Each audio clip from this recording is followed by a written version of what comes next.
What is going on, lads? It's Billy the Kid here, and today is another episode of Battlefield 3 Weapon Overview, the series in which I give a little bit of a background history to the real life weapons of Battlefield 3.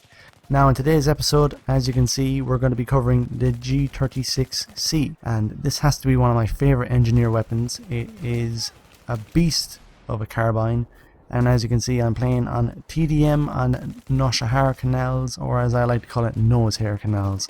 You'll probably hear me say nose hair more than the official title, but I hope you enjoyed the gameplay. It was, I think, 2 rounds of nose hair canals TDM, and I was beasting around with the G-36C. So let's get on with the commentary, let's get on with the video. So where did the G-36C come from? So in the mid-1970s, work began on a successor for the G3 battle rifle that had been in service with the West German army since the mid-1950s.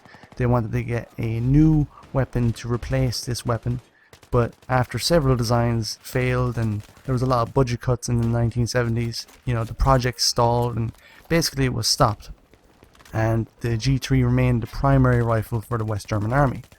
But after the fall of the Berlin Wall, there was new interest in restarting the project in the early 90s to create a new modern assault rifle for the new German army, the reunified German army. The famous weapon manufacturer Heckler & Koch took up the challenge, and they began researching and designing what was needed in this new assault rifle.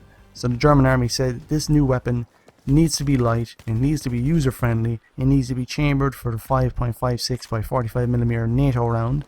The weapon could be easily redesigned for different variants, etc, etc. H&K continued to work until the new rifle, called the HK50, was shown to the German army in early 1996, and it underwent several trials until in early 1997 it was finally accepted into service with the German army, and it was given the designation Gewehr 36 or G36. Gewehr is German for rifle. So the G36 is also in service with the Spanish army, as well as many special forces and police units around the world. The G36 has several variants, the G36C being one of them. The C stands for compact, and this model is a further development of the G36. It retains the folding stock that the rifle has, and this carbine comes with a built-in Picatinny rail system, allowing the user to fit all types of optics and laser and tac-like combinations to fit the situation that's at hand. Another variant that's in Battlefield 3 of this weapon is the MG36. Now this one is a little bit more interesting, as this is a light machine gun version of the G36, and it was hoped by H&K that the German army would accept it as their SAW or squad automatic weapon. However, it was rejected for the MG4, and this variant, the MG36, is no longer in production, or it's even offered by H&K. Well, lads, that pretty much wraps up this episode of Battlefield 3 Weapon Overview. I hope you enjoyed it. Now, for the next episode, I'm actually going to get the community a little bit more involved, and in the description you'll see a straw poll that will lead you to a straw poll, and this straw poll has 5 weapons, and you can vote on one of them. And whichever weapon wins the vote by the end of the week, I'll go back and do a weapon overview on that weapon. And the 5 weapons that are there are the Type 88 light machine gun, the G53, the FAMAS, the QBB95, or the SKS. So you vote for one of those.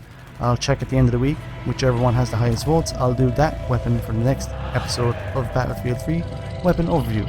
Anyway, lads, this is Billy the Kid. I hope you enjoyed this weapon overview episode. Thanks again for watching. Please don't forget to like the video if you enjoyed it.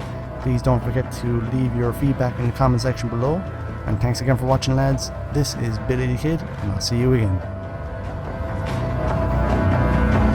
Let the gamers begin.